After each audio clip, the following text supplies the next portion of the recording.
We are joined now by Victor Sutton, Director of Preventive Health at the Mississippi State Department of Health. Victor, thank you for being with us on At Issue. Why is Mississippi so obese? Wilson, it's a very complicated issue. There's a number of different issues of why Mississippi are faced with the challenges of obesity and overweight that we deal with. It's the foods that we eat. It's the rural nature of our state. It's the access of fresh fruits and vegetables that's available with a number of food deserts that we have around our state.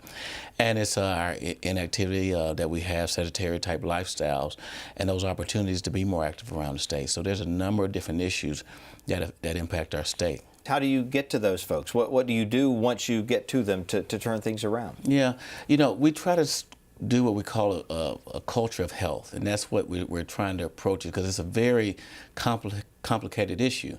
There are factors that some folks are predisposed by genetics.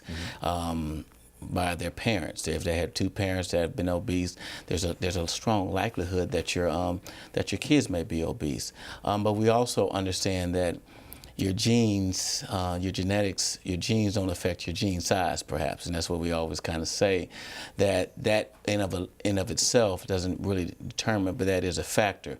You look at issues around your community, where you live, and those opportunities that's available to you, as we talked about, being more physically active, being able to purchase and secure fresh fruits and vegetables, and the other issue, Wilson, is being able to afford them.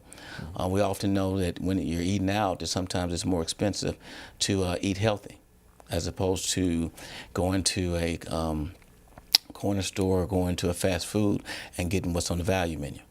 And if you have a farmer's market nearby, you might not be able to use your benefits card to go, or food stamps as they were once known, to go and buy those items that might be better for you. So is there a way to help those folks be able to accept that form of payment? Yes, we've been working with a number of farmers markets that helping them to be able to go through the process to use your EBT card, your food stamp card, as we call EBT card, to purchase fresh fruits and vegetables.